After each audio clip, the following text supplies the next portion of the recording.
How to create a slip stitch seam. There are many ways to sew crochet pieces together, such as mattress stitch and whip stitch. In this video, we'll show you another way, using crochet slip stitches, to create a pretty and durable seam in your crochet projects. We'll use a contrast colour in this video so that you can see the stitches nice and clearly. Place your two crochet pieces next to each other, with the two edges that we will stitch along aligned. Your pattern will tell you whether the right or wrong side should be facing outwards.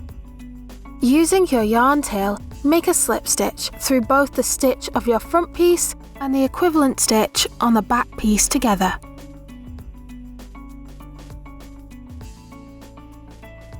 To do this, insert your hook through the next stitch of both panels.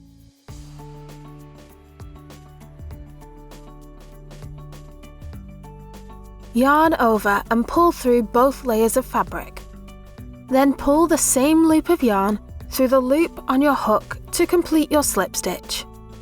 Continue working slip stitches through the front and back pieces together.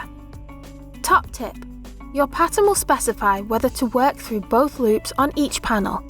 In some projects, you may work through the back loop of only one piece and through the front loop of the other.